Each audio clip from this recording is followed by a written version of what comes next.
Assalamualaikum, Bu Bupati. Waalaikumsalam, ayo Teh.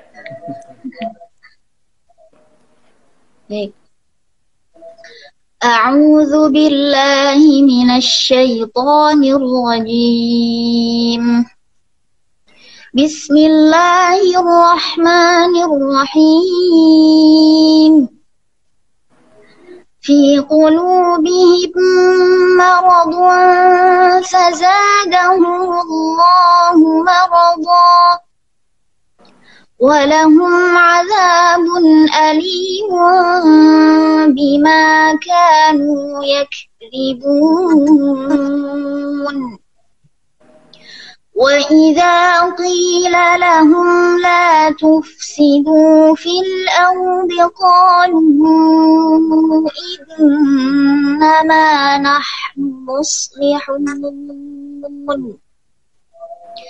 ألا إنهم هم المفسدون ولكن لا يشعرون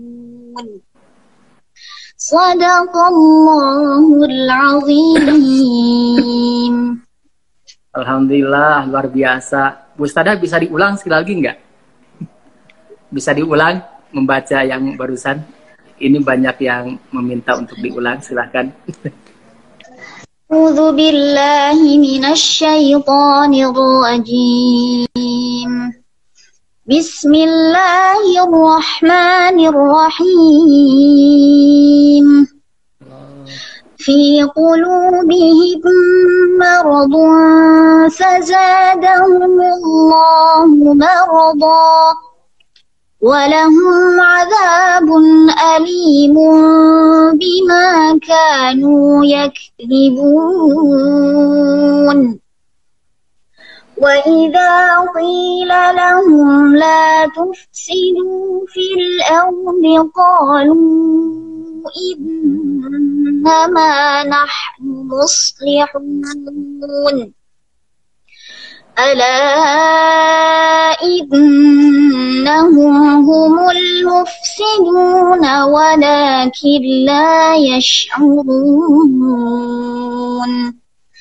Sadaqallahul azim. Alhamdulillah, luar biasa Ustadzah Rifdah. Atur nuhun pisan Bu Rifdah, Teh Rifdah atau Ustadzah Teh Rifdah. Oke, biasa dipanggilnya apa? Teh Rifdah aja ya. Teh Rifdah aja, Pak. Teh Rifdah, ini para peserta ingin tahu gimana ceritanya waktu musabaqah di Jordania itu. Berapa negara yang hadir, berapa peserta, bagaimana bisa ikut serta ke Jordania, bisa dijelaskan Teh Rifdah? Mohon maaf sebentar Bu Bupati, suaranya nggak kedengeran.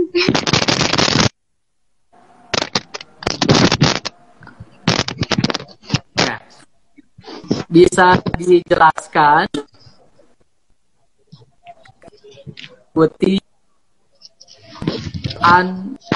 di Jordania.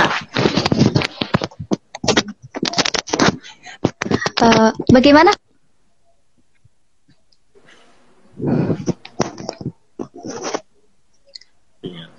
Ya, gimana? Jelas nggak? Terputus-putus, Pak. Terus. Bisa dijelaskan yang di Jordania itu? Ya baik. Ya, terima kasih Pak Bupati.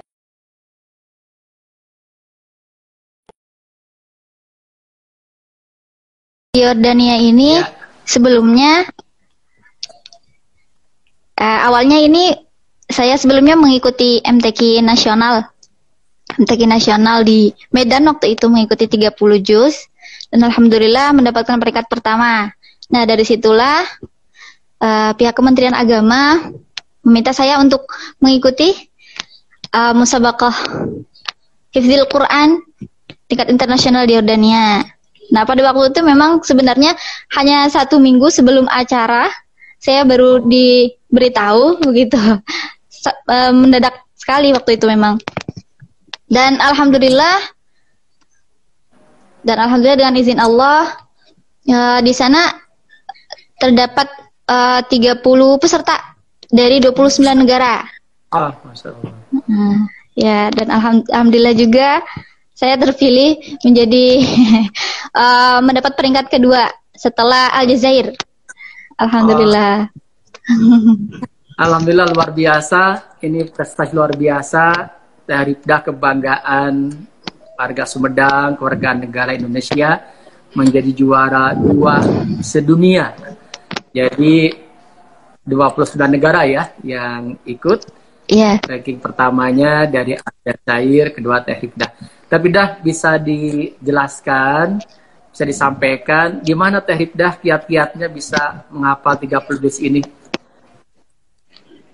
Baik, pertama mungkin kalau kita sudah mempunyai niat untuk menjadi seorang penghafal Quran, punya niat ingin menjadi hafidz Al-Quran, bisa menghafal 30 juz, maka kita harus siap bersedia istiqomah untuk menghafal terus-menerus. Kemudian ketika kita membaca Al-Quran juga jangan lupa untuk membaca dengan tartil ya. Tartil ini dalam arti at-tartil huwa tajwidul huruf wa ma'rifatul wuquf. Membaguskan setiap hurufnya dan mengetahui waqaf ibtidanya. Di Al-Quran juga disebutkan bahwa warattilil Qur'ana tartila. Bacalah Al-Quran dengan tartil yang optimal.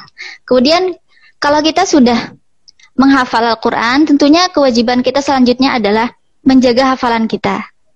Nah, terutama bagi yang sudah hafal 30 juz nih. Nah, seharusnya memang satu hari itu harus sudah bisa istiqomah murojaah 3 juz nih satu hari. Dengan ya tentunya harus dengan tartil yang optimal juga. Mengetahui juga waqaf ibtidanya. Nah, ini yang paling sulit ketika saya melancarkan hafalan adalah memperbaiki waqaf ibtidanya, karena ketika saya menghafal memang waktu itu menghafalnya memang cepat sekali, tidak memperhatikan waqaf ibtidanya. Nah, ini yang menyulitkan saya ketika melancarkan hafalan saya. Dan alhamdulillah dengan bimbingan guru-guru saya, Ibu Mutmainnah, Ibu Umi Kulsum yang sudah membimbing saya, alhamdulillah sampai sekarang bisa istiqomah melancarkan hafalan saya. Ya, subhanallah. Tadi dah ke proses menghafal. Ketika menghafal itu berapa lama hafal dari juz 1 sampai juz 30? Terus perharinya tiap waktu kapan menghafalnya? Bisa disampaikan? Saya menghafal 7 tahun lamanya, Pak. 7 tahun memang waktu yang lama sekali. Dari SD kelas 3 waktu itu. SD kelas 3, selesainya kelas 1 aliyah. Waktu itu pas masih waktu SD itu saya ngafalnya satu hari itu paling 2 ayat, 3 ayat. Yang penting satu hari itu dalam satu hari harus bisa menyetorkan hafalan gitu. Nah, selanjutnya ketika sudah menginjak dewasa, waktu SMP itu barulah menghafal 1 sampai 2 halaman. Nah, cara menghafalnya saya biasanya saya baca dulu dari 1 halaman. Baca dulu 1 halaman, baru dari 1 ayat diulang-ulang 3 kali sampai hafal, dan seterusnya sampai 1 halaman begitu. Itu sehari berapa kali atau tiap pada sholat menghafalnya? Menghafalnya biasanya yang paling efektif, yang paling cepat masuk hafalannya itu biasanya waktu tahajud ya, Pak. Jam 2, jam setengah 3 dini hari gitu. Nah, menyetorkan hafalannya itu pada subuhnya. Nah, menyetorkan hafalannya pada subuh. Ya, jadi satu hari menyetorkan hafalan itu sebanyak 2 kali. Paginya untuk menambah hafalan. Nah, setelah maghribnya murajaah atau mengulang hafalan yang sudah kita setorkan kepada guru kita. Begitu. Nah, ini Teh Rifdah ya, kiat-kiat suksesnya atau kunci suksesnya bisa hafal seperti ini, sehingga jadi motivasi untuk yang lainnya. Apa sih kiat yang paling Teh Rifdah rasakan? Yang paling saya rasakan kiat-kiatnya yang pertama, jauhi maksiat. Karena kalau kita mau menghafal Al-Quran tentunya harus jauh dari maksiat ya, karena ini yang bisa menghalangi kita untuk menghafal, memperkuat hafalan kita. Kemudian tentunya doa dari kedua orang tua kita, doa dari guru-guru kita, supaya menghafal kita bisa berjalan dengan lancar. Begitu, Pak. Terus nanti sambil menunggu ya para peserta, kalau ingin bertanya silahkan di kolom komentar. Ntar pertanyaannya saya bacakan ke Teh Rifdah dan Teh Rifdah bisa menjawab. Saya menunggu pertanyaan dari para peserta Maghrib Mengaji. Teh Rifdah, sekarang nih yang cerita menjaganya ya, sudah 30 juz hafal. Ini luar biasa, ini kebahagiaan bagi Teh Rifdah, bagi orang tuanya. Kan janji Allah itu akan memberikan surga kepada orang tuanya. Jadi anak soleh ini luar biasa, hafal 30 juz itu pasti memberikan mahkota bagi orang tuanya. Siapa yang tidak mau di surga Allah mendapatkan mahkota seperti itu. Teribdah cara menjaga hafalan kan murojaah ya. Ini murojaah, ada waktunya. Kemudian di sama siapa? Mungkin sama di Bandungan anak gitu kan? Sama di Bandungan ini murojaah. Ya. Kalau murojaah itu sistemnya ada murojaah sendiri, ada murojaah bersama gitu. Maksudnya kita ada sistem, kalau di pondok pesantren ada tasmi namanya, simaan Al-Quran gitu. Nanti kita baca, ya teman-teman kita mendengarkan bacaan kita. Jadi kalau sistemnya tasmi itu nanti kita bisa mengetahui ayat mana tuh yang salah gitu. Jadi kita bisa memperbaiki kesalahan kita begitu. Kalau murojaah sendirinya biasanya satu hari, kalau sudah hatam 30 juz ini, biasanya satu hari 3 juz, Pak. 3 juz pagi, misalnya, tapi dengan metode acak. Misalnya paginya, ba'da subuhnya juz 1, kemudian ba'da zuhurnya juz 11, kemudian ba'da maghribnya juz 21. Jadi semuanya terpegang gitu. Nah, ini ada pertanyaan bagus nih. Bagaimana cara menghafal ayat-ayat Quran yang sama katanya nih? Nah, apakah teteh setiap ini di bawah ini nih pertanyaannya, Kak Rifdah, untuk membedakan hafalan ayat yang sama bagaimana Kak? Bagus nih, gimana cara lihatnya itu? Ya, untuk cara menghafal ayat-ayat yang sama itu biasanya saya tulis di Al-Quran. Saya tulis di buku saya, di buku catatan saya. Misalnya di ayat saya lupa ya. Misalnya kalau ada misalkan ayat yang sama, saya tulis dulu misalnya di juz 1 ada kalimat wa idza qila lahum la tufs apa ya?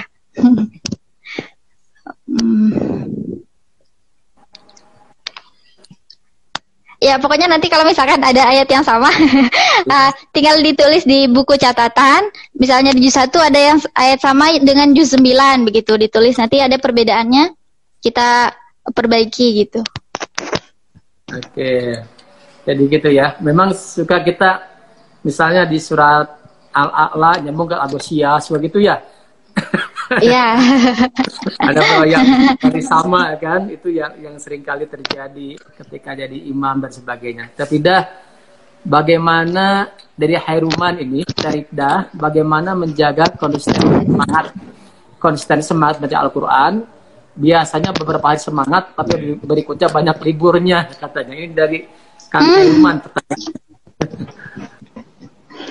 Ya mungkin kalau masalah itu ya, seharusnya memang kita harus konsisten ya. Misalkan dalam sehari ini ada waktu khusus nih untuk membaca Al-Quran, untuk menghafal Al-Quran, 1 jam saja kita luangkan untuk membaca Al-Quran. Nah, waktu tersebut tidak boleh kita pergunakan dengan kegiatan yang lain, khusus saja untuk membaca Al-Quran begitu. Jadi tidak ada kegiatan lain yang mengganggu waktu khusus kita untuk membaca Al-Quran begitu. Kalau kita sudah siap konsisten untuk menghafal Al-Quran, kita juga harus bisa konsisten untuk meluangkan waktu kita hanya untuk Al-Quran. Oke. Nah, ini pertanyaan lanjutan dari Kang Arjuna. Bagaimana kiat membagi waktu menghafal murojaah dengan aktivitas sehari-hari? Nah, ini memanage waktunya. Silakan. Ya, tadi Sudah saya jelaskan tadi ya, kalau misalkan kegiatan kita dari jam 7 sampai sore misalnya sampai asar, nah usahakan ba'da subuh kita luangkan untuk membaca Al-Quran. Ba'da subuh. Ya, 1 jam saja ba'da subuh, misalnya dari jam 5 sampai jam 6 begitu. Atau bisa juga nih, biasanya kan kalau orang-orang baca Al-Qurannya ba'da maghrib nih. Ba'da maghrib dari jam 6 sampai jam 7 begitu. Oke. Nah ini Pak, dari saya ada pertanyaan. Cuma ini bisa saya jawab pertanyaannya. Dari Brianto 7. Teh Rifdah masih single atau sudah menikah? Sudah menikah. Alhamdulillah sudah. Alhamdulillah sudah punya anak satu juga. Pak Brianto. Ini Pak Brianto saya jelaskan. Saya hadir di pernikahannya. Jadi udah menikah. Nah, kalau dari Sofinatun, kalau belum hafal 30 juz, murojaahnya berapa banyak, Teh? Ya, kalau belum hafal 30 juz, misalnya baru 1 juz, 2 juz. Nah, usahakan dalam seminggu bisa murojaah 1 kali. Tidak apa-apa, satu minggu misalnya 1 juz gitu, 1 harinya 5 halaman, kemudian hari keduanya 5 halaman dan seterusnya. Yang penting ada usaha kita untuk murojaah, untuk konsisten istiqomah menjaga hafalan kita. Oke. Nah, terus dari Kung Griatna ini, bagaimana menerapkan kebiasaan membaca Al-Quran terhadap anak-anak walau tidak ada orang tuanya? Terima kasih. Kebiasaan kita menerapkan kepada anak-anak ya. Kalau menerapkan kepada anak-anak itu mungkin harusnya memang dari orang tua dulu ya. Orang tua dulu mencontohkan, insya Allah anak juga bisa semangat untuk membaca Al-Quran.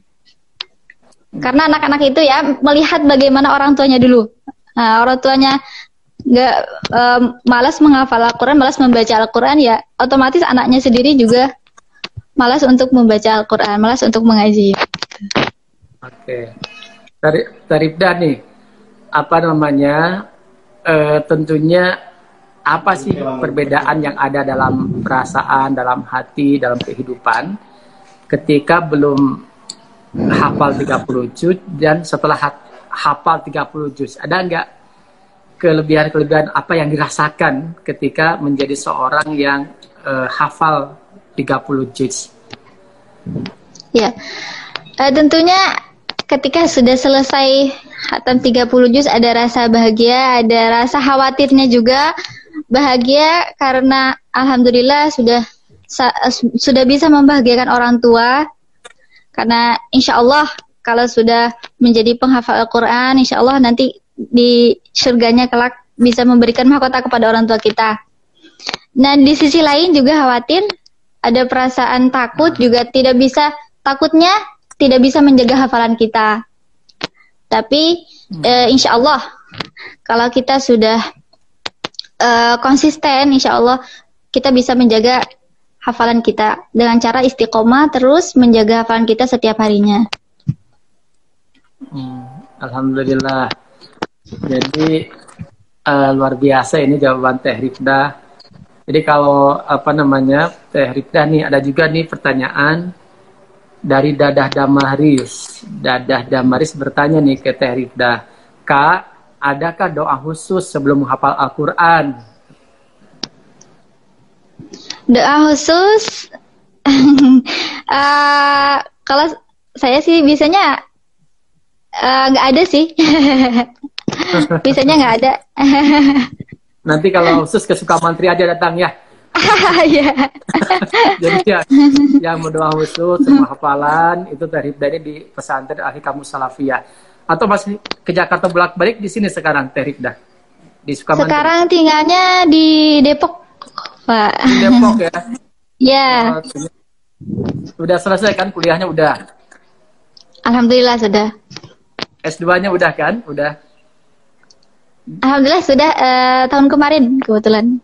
Selesai S2. Sarjana Quran ya. S1, S2-nya juga Sarinul Quran. Nanti S3-nya sama Quran juga ya. Amin, mohon doanya Pak Bupati. Luar biasa kita bangga ini. 30 juz, kemudian udah desertasi juga, udah tes kuliahnya S2 sudah beres. Mudah-mudahan cepat ke S3. Teh Rifdah, ada nggak yang disampaikan kepada ini peserta maghrib mengaji online dari Teh Rifdah kepada para peserta? Baik, untuk sahabat maghrib mengaji online dimanapun berada, jangan pernah lelah untuk membaca Al-Quran, untuk menghafal Al-Quran, karena insya Allah janjinya Allah nanti di akhirat kelak bagi orang yang menghafal Al-Quran, yang sering membaca Al-Quran akan diberikan mahkota terindah, kedudukan tertinggi di sisi Allah Subhanahu Wa Taala. Alhamdulillah. Terima kasih, ini sangat inspiratif ya, memotivasi kita semua, inspiring istilah anak muda sekarang ini. Banyak nih yang silaturahim nih dari komen-komennya. Terima kasih untuk memotivasi. Kemudian ingin silaturahim saya ke Teh Rifdah. Nanti kalau silaturahim dicatat ya, di list dulu data namanya. Kapan Teh Rifdah pulang ke Sukamantri? Jadi ini asli Sukamantri, Kecamatan Tanjung Kerta, pesantren Ahli Kamus Salafiyah. Di pesantren itu pun sekarang adalah pesantren Al-Quran, tempat masyarakat mengaji hafalan Quran, banyak dari Sumedang, Jawa Barat, dan dari seluruh Indonesia pun belajar di Ahli Kamus Salafiyah. Dan Teh Rifdah, keluarganya, bibinya, pamannya, semuanya hampir rata-rata hafalan Quran. Kalau Teh Rifdah 30 juz, kalau kita mungkin juz 30 lah lumayan. Atau setidaknya juz 30. Setidaknya di bagian mengaji kita dapat keberkahan. Mudah-mudahan Teh Rifdah ya diberikan kesehatan, amin, banyak usia, terus bisa mensyiarkan Islam ini dengan hafalan Qurannya luar biasa. Kita mendengarkan bacaan dari Teh Rifdah, kemudian motivasinya pada kita semua, dimulai bagaimana belajar Al-Quran, cara menghafalnya, membagi waktunya. Kemudian sekarang setelah hafal 30 juz, bagaimana menjaganya, itu yang lebih berat. Dan lebih dari itu adalah membumikan Al-Quran dan mengamalkannya. Jadi kalau suami Teh Rifdah ini hafid juga ya? Alhamdulillah. Alhamdulillah ya. Jadi kalau ini harus punya wudhu terus ya enggak?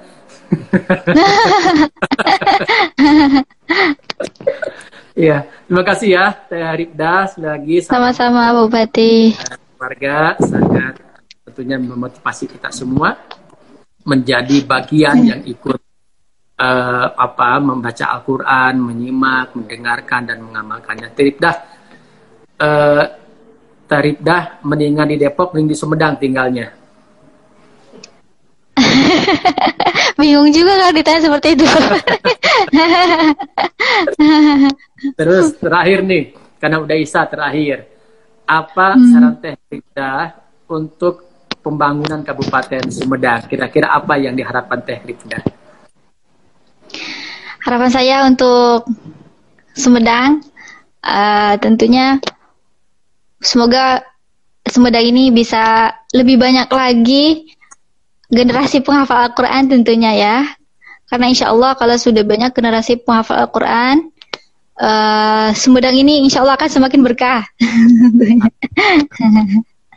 Betul, karena keberkahan akan turun dari langit ke bumi ini, dari Allah, ketika sebuah Korea, sebuah tempat, sebuah kota ini penuh iman dan takwa. Iman dan takwa, banyak membaca Al-Quran sebagainya. Rifdah, makasih sekali ya. Terima kasih. Sama-sama Pak Bupati. Terima kasih, salam pada keluarga semuanya ya. Mama, dengerin nggak? Ikut nggak Mama di sini? Kurang tahu juga ini. Ya, makasih sekali Teh Rifdah ya. Sama-sama Pak Bupati. Ya. Assalamualaikum warahmatullahi wabarakatuh. Waalaikumsalam warahmatullahi wabarakatuh.